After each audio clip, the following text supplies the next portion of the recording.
পুরুষেরা পাওয়ার আগে অনেক মূল্য দেয় আর পাওয়ার পরে অবহেলা করে। দেখেন, একরার কথাটা আমি বলতেছিলাম, একরা কি সুন্দর একটা মেয়ে, আর সে যেটার সাথে পরকীয়া করে, ওই ছেলেটার বাস্তবে দেখছেন মেকআপ ছাড়া আইসে লাইভে আইসা বলতেছে আমার রুজি রোজগারের জায়গায় হাত দিছে। অন্যায়টা কেউ স্বীকার করতে চায় না।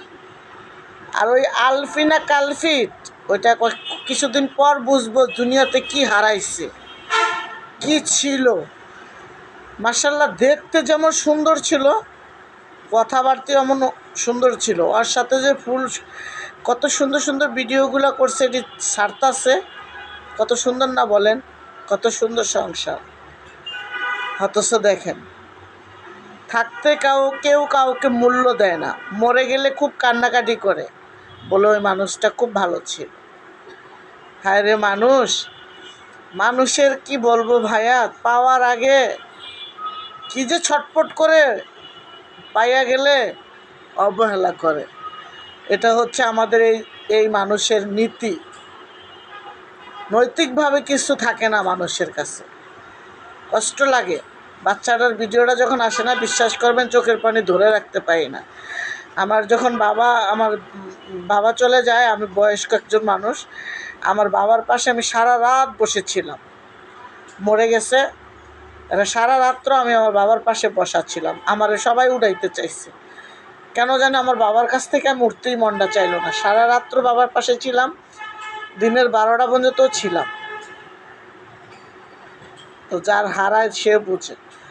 আসলে মানুষের যখন পরকীয়া করে না, অসুন্দর মানুষটাও না সুন্দর হয়ে যায়, যে পুরুষের চরিত্র খারাপ থাকে।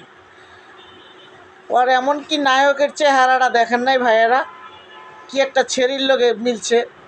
মেকআপ করলে ভাইয়া, সাজুগুজু করলে আমরাও ওদের কাছে ফার্স্ট থাকবো, ফার্স্ট। কিন্তু দেখেন কি চেহারা, লাইভে আসছে না মেকআপ ছাড়া, দেখছেন না, থুও মারে না, এইসব মায়া মানুষের কাছে বেটারা কেমনে যায় আল্লাহ জানে। আরও বলে 2-3টা বিয়ে হয়েছে, আরও পরকীয়া করছে, আরও মানুষের ঘর সংসার ভাঙছে, যাই না হুই না এই বেটা কেমনে আরেক বেটির কাছে যায়।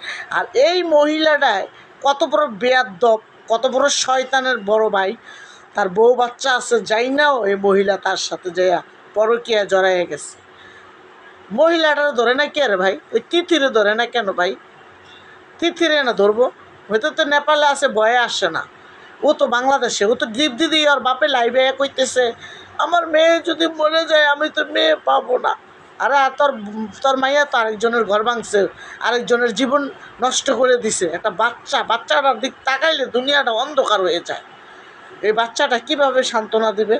বাচ্চাটা আমি সরকারের কাছে আবেদন করি, বাচ্চাটা যেন নানা নানির কাছে দিতে হয়। আমি কথা বলতে পারতেছি না, রোজা মেয়া দিন। বাচ্চারা যেন নানা নানি পায়, ওই নানা নানি যেন মানুষ করে। ওই সাগররুনি দেখেন নাই, দাদা দাদির কাছে দেওয়া যায় না, দিয়ে গেছে বাবা মার কাছে, ও নানা নানি পালছে। ওইভাবে যেন বাচ্চাটা ওর নানা নানির কাছে থাকে।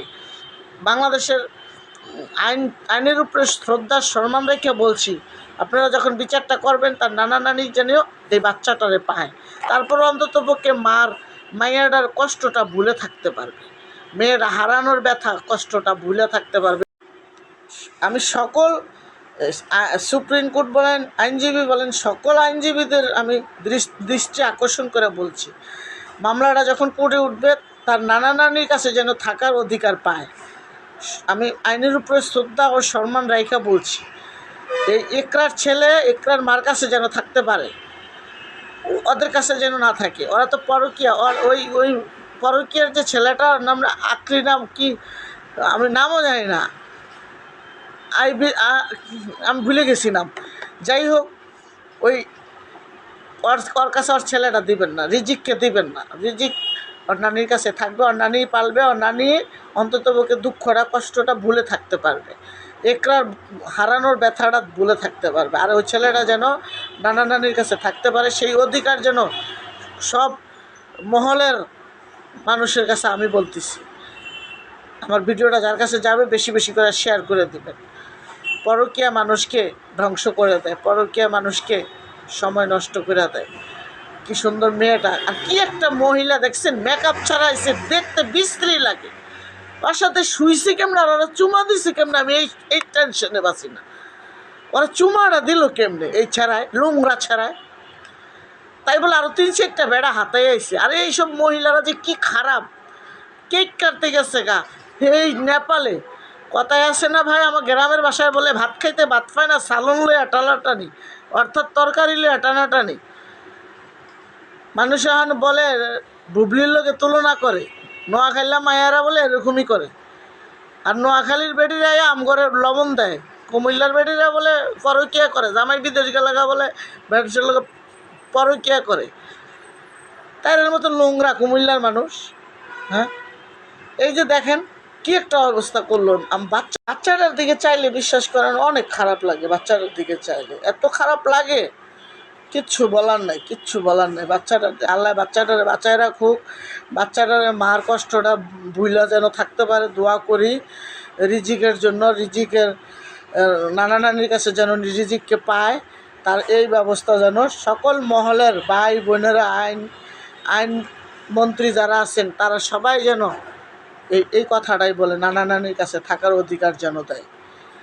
আবার এই একরা শাশুড়িটা মানে ভালো না, বুঝছেন, জামাই নাই তো হডর হডর করে ছেলের বউর সামনে হাত নাচায়, হাত ঘুরায়।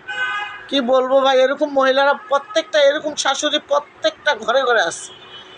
সব শাশুড়ি খারাপ না, কিন্তু কিছু শাশুড়িরা আছে ঘরে ঘরে আইসা পোলার বউর সামনে আইলে ব্যারামে ধরে, এমনি ভালো থাকে, পোলার বউ দেখলেই মাথা গরম হয়ে যায়। এসব মহিলাদেরকে নেয় না কেন আইনের মধ্যে? আইন কি চোখে দেখে না?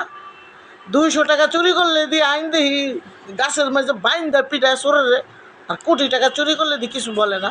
এত বড় অপরাধ করে আবার লাইভে এসে বলে কেমন আমার রিজিকে হাত দিছে, আমার রুজিতে হাত দিছে, আমার এই করছে, আমি সেই করছে, আমার তার সাথে আর দেখা নাই, তার সাথে আমার সম্পর্ক নাই, জাস্ট বন্ধু। মিষ্টি মিষ্টি কথা কয় কেমনে লাইভে এসে? ভাই আপনারা কি চোখে দেখেন না তারে? তো যাই হোক বন্ধুরা, আমি ভিডিওটা আজকে লাস্ট বানাইলাম, আর বানাবো না, আর বলতেও ভালো লাগে না।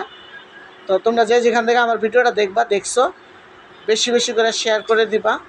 আমি আইনের উপরে শ্রদ্ধা রাখা, বিচার যেভাবে ভালো হয় ঠিক এইভাবে করবেন।